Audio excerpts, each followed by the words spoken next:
Segment 2, Gold and Black Live. Brian Neubert joins me, and Brian, fresh back from, which is typically the case when Purdue plays on Saturdays, his availability, going down to talk to Coach Matt Painter and assistant coaches and a couple players, I assume. But, we were talking offline, as we often do, about what team will show up and can Purdue weather the first 8 minutes in Assembly Hall, and if it does that mean it can be successful tomorrow?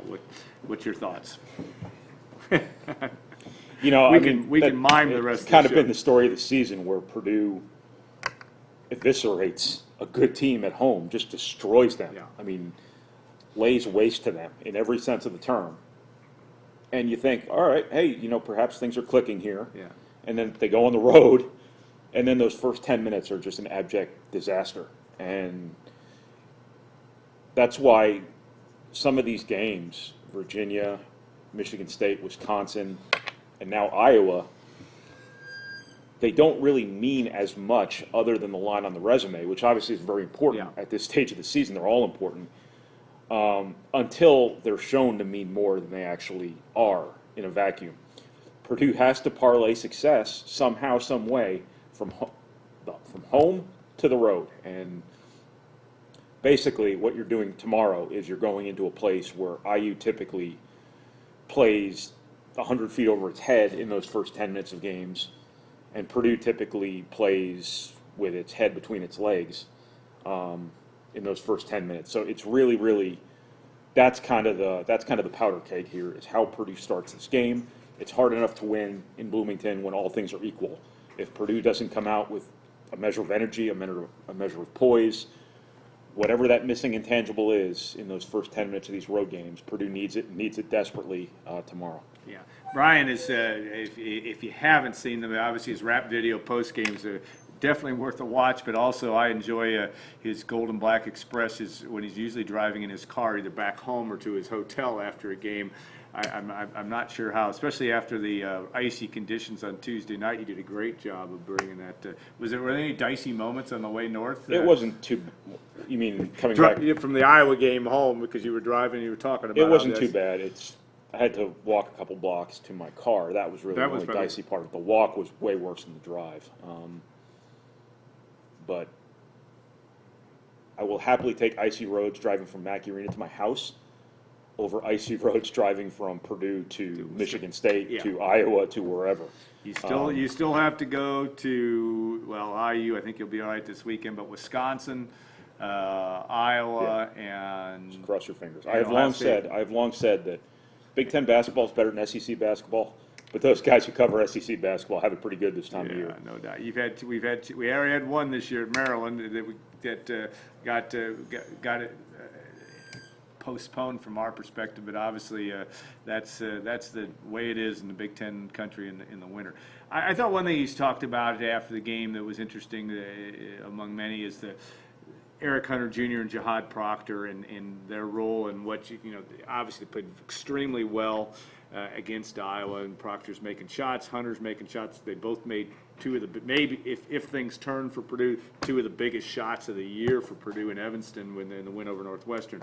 But talk about your discussion or your feeling about what their role is and what their role needs to be moving forward for this offense. Yeah, starting with Jihad Proctor, I think you can kind of lump him and Evan Boudreaux together. Those two are playing their best basketball of the year, just as the proverbial light at the end of the tunnel shows up here. I mean, they're both shooting the ball really well. They're both playing really well beyond just shooting. Evan Boudreaux is really giving Purdue a spark from an effort and hustle perspective, a dose of physicality in the front court. He's rebounding really well. Jihad Proctor has been just an exponentially better overall basketball player, not just scorer, basketball player than he was earlier in the season when he was playing well. Yeah.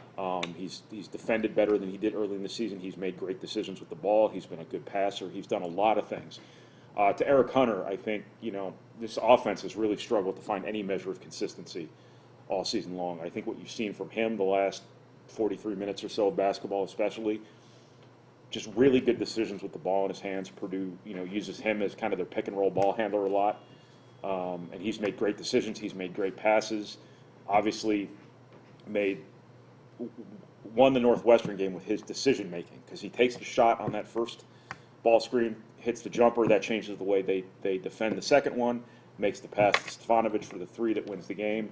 Perfect. Yeah. And when you look back at his Iowa game, he has 7 assists. The 2 turnovers were just casualness, just got Yeah. sloppy. But his decision-making was really good. He made all the right reads off the action. Purdue runs him off with the ball in his hands, made some great passes, and just has seemed to be that sort of presence this offense has really needed all season long. Yeah. And you look at Indiana and having the opportunity, I've had some opportunity to see them play, but the two things that's come out, obviously at home, they get to the free throw line a lot. They can be very difficult on the offensive boards in terms of from a rebounding perspective. Outside of the first 7 or 8 minutes, we know that Purdue has to be in the game, literally, in that period of time. But what else do you think are key things that you're going to be watching for tomorrow to say, if these happen, Purdue has a chance to have success? And again, I understand the first part is getting off the deck. Right. Well, I'd anticipate a relatively low-scoring game, provided Indiana doesn't shoot 75 free throws, which is always possible there. Yeah. But I think rebounding really matters. Indiana plays big and plays athletic. Yeah. In the front court. They go against the grain a little bit in college basketball now. For so many people, that second forward position is another guard. Yeah. Put skill out there, another floor stretching presence. Indiana doesn't do that. They put Justin Smith essentially at small forward, and by every definition of 4, he is a 4. But he's athletic, he's big. They will obviously shift their lineups around, move Jackson Davis inside to the 5, move Smith to the 4, then bring in that third guard. But to start the game anyway, they're going to be big, they're going to be athletic up front, and Purdue has to hold up on the glass more than anything because these two teams are going to miss a lot of shots tomorrow. Almost guaranteed. Have to keep them out of transition, obviously. The last thing you want to do in that place especially is let Justin Smith, Trace Jackson Davis, whoever it might be, get out in the open floor, throw down a windmill dunk because they love their windmill dunks down there. They don't win Big Ten games, but everybody loves their windmill dunks. Just got to keep them out of transition. Devontae Green, have to make sure you do everything in your power to make sure you get the bad Devontae Green and not the good Devontae Green. Because he can be good. Because they are two very different people, and when you get the bad one, you can win. When you get the good one, it's really hard to win. And he's got a little bit of Carson Edwards in him in the sense that he alternates between the two freely, and without any direct causation at sometimes, but Purdue just has to make sure it makes it difficult on him. Because the best way to get to the good Devontae Green is to allow him to get good rhythm shots, early in the game especially. So those are kind of the things that come to mind the most. Keep him off the foul line. They're going to pound the ball inside to Trace Jackson Davis, who's an athletic dude, a physical presence. Purdue just has to make sure they don't touch foul themselves into the bonus, in the first 5 minutes of this game, get in foul trouble, whatever it may be. But that's always the case down there. I mean, we all know how it goes. Yeah. Joey Brunk's an interesting guy. You've watched him play for a long time, back to his school days as well. I think the games I've seen them play, when he plays, he can bring energy to that team and brings energy to that building just because that's the way he plays. Talk about that factor and how do you mitigate that, with Williams and or Harms, or how do you deal with that? Well, you just have to fight him. You just have to match his energy. He's the same thing now that he was in high school. He's not the most gifted dude in the world, but he is going to play hard. He is going to play with a lot of energy, and you have to match that energy. And Purdue could not have just had a better test in terms of matching the other team center's energy than what they just played against in Luka Garza. Luka Garza is an exponentially better player than Joey Brunk, obviously, but the energy level is very similar. Indiana's running more offense through Brunk than I ever thought in a million years they would. They're actually posting him up. They're getting him deep position. They're getting him the ball, and he's been pretty good. I mean, he was never an offensive focal point that I recall at Butler. I didn't think he would be at Indiana this year, but I guess Deron Davis has some real limitations in terms of what Archie Miller wants as well, so he's not playing as much. But they are running a lot of offense through Brunk. They will run a lot of offense to the post in general. They will post Trace Jackson Davis, get him the ball in the high post a lot, let him drive, let him be physical, let him spin, let him do all of his things that are going to make him, a very, very successful basketball player through the course of his career.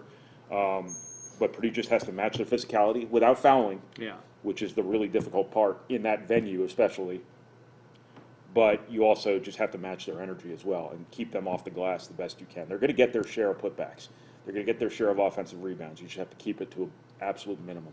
Yeah, one guy that we haven't talked about, at least because he struggled so much for Purdue, Aaron Wheeler, who's now, I thought, it was a really good thing against Iowa that even he got as many, even a couple easy baskets. The ball bounced right to him, and every basket he makes to build confidence. I get asked this all the time, and you're around a lot more than I am, but is it all confidence? How do you view where he is and the importance of, again, we understand Boudreaux's doing the job at the 4, but it still would be good for Purdue that Wheeler continues to step up. Right. He did make a 3 against Iowa, but and Wisconsin, too. At the end of the day, it's still 1-3 or 2 threes, whatever it is. He's not. That's not the most important part of it for Aaron. The most important part for Aaron Wheeler is the putback on the offensive glass, running the floor on the fast break, on that beautiful assist from Jahad Proctor, on the beautiful hockey assist from Nogel Eastern. Just a textbook fast break. Yeah. But it's not possible if Aaron Wheeler, the fastest, the sleekest athlete on the floor, isn't sprinting rim to rim.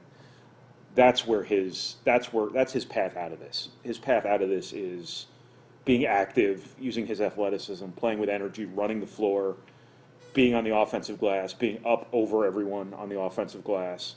If he does those things, that's his path to positive things happening.